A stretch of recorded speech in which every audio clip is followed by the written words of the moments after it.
മറുപടി എന്തെങ്കിലും പറയാനുണ്ടോ?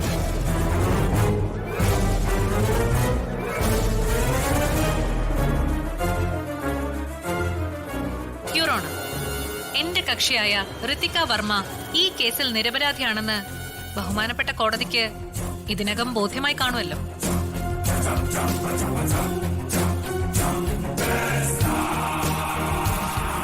ഋതിക വർമ്മയെ നിരുപാധികം വിട്ടയക്കണമെന്ന് ഞാൻ ബഹുമാനപ്പെട്ട കോടതി മുൻപാകെ അപേക്ഷിച്ചുകൊള്ളുന്നു.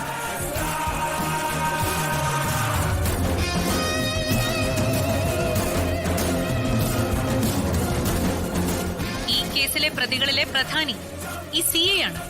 ഇദ്ദേഹത്തിന് അർഹിക്കുന്ന ശിക്ഷ തന്നെ കൊടുക്കണമെന്ന് ഞാൻ താഴ്മയായി ഈ കോടതിയോട് അപേക്ഷിക്കുന്നു.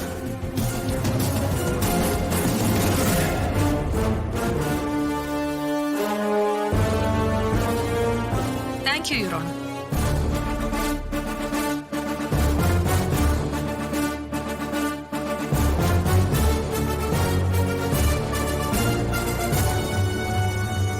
നിങ്ങൾക്ക് എന്തെങ്കിലും പറയാനുണ്ടോ? ഒന്നുമില്ല യുവർ ഓണർ.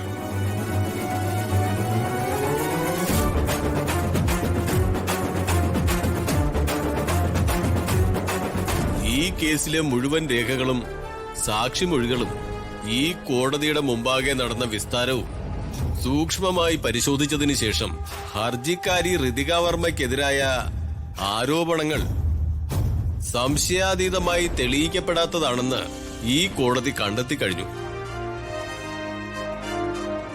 ആയതിനാൽ ക്രിമിനൽ പ്രൊസീജിയർ കോഡിലെ അനുയോജ്യമായ വകുപ്പുകൾ പ്രകാരം പ്രതിയാക്കപ്പെട്ട ഋതിക വർമ്മയെ നിരപരാധിയായി കണ്ട് ഈ കോടതി എല്ലാ കുറ്റങ്ങളിൽ നിന്നും വെറുതെ വിടുന്നു.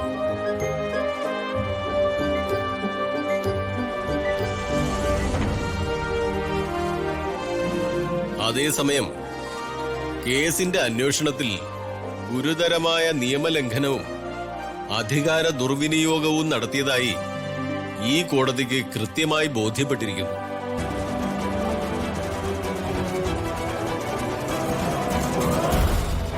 CI ചന്ദ്രബാനു തെളിവുകളെല്ലാം കൃത്രിമമായി സൃഷ്ടിച്ചതായും യഥാർത്ഥ കുറ്റകൃത്യത്തിൽ നേരിട്ട് പങ്കുള്ളതായും ഈ കോടതിക്ക് ബോധ്യപ്പെട്ടു.